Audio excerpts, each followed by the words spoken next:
The types of vehicle instruments, the stuff you need to know when you are in any commercial motor vehicle. Some of these things you already know, some you just need to be acclimated to adjust to what other instruments, the stuff that you need to know that's in the vehicle. So it monitors and reports conditions of the vehicle, and they warn you of any potential problems.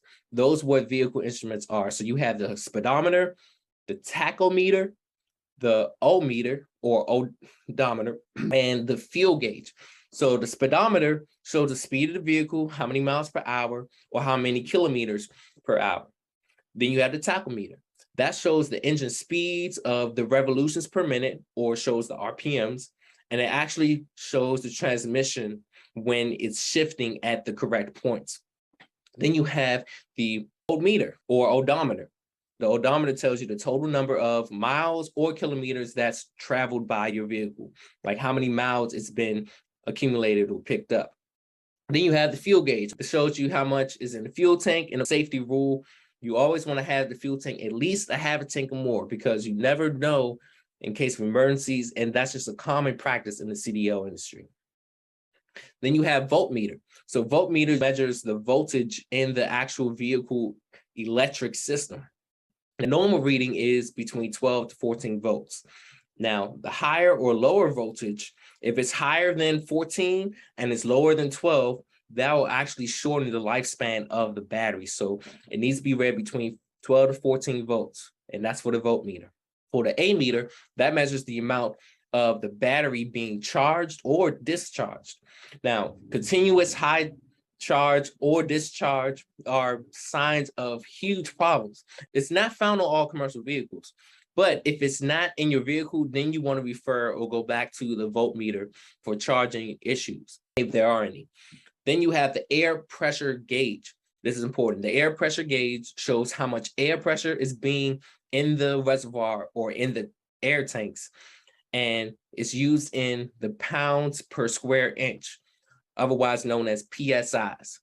So when the engine starts, the air pressure should automatically build up to approximately 120 to 140 PSI, and it's required for any vehicle that has air brakes.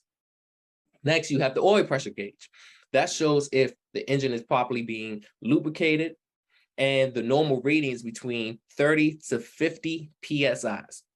Now, the normal range varies depending on the type of engine speed, the velocity, which is the resistance and flow that your vehicle has.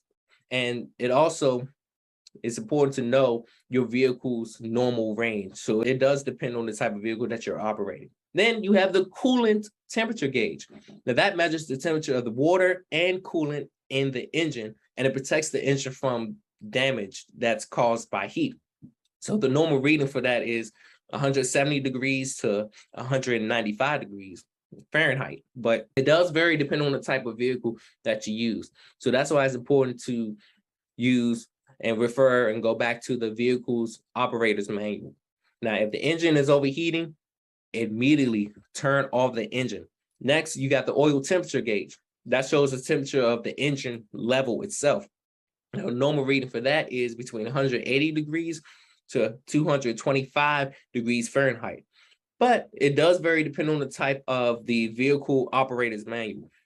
Then you have the exhaust pyrometer gauge. Now that shows the temperature of the exhaust gases in the actual manifold, which is the exhaust of the vehicle, and it can be used to determine when the vehicle has cooled enough to slow down the engine. So in other words, in the manifold, it can be used to determine whether if the vehicle is cooled enough or it actually slows down the vehicle. Then you have axle temperature gauge. So that measures the actual temperature of the front and the rear axles. And above normal reading may indicate some type of bad bearings and may cause the steering wheel to vibrate. Hey, BET Trainer here. Listen, if you really had true value out of this video, go ahead and click that like button and share some honest comments about this video, because this is going to help other people as well see the video and get the value information, so that way they can be inspired by what you're doing right now as well. So also, if you want to get the latest updates, go ahead and click the subscribe button, so then you can be able to always be updated on the next instant video that will be put out. So again, go ahead and do that. And this video was sponsored by BET Life Services and CDL for Life.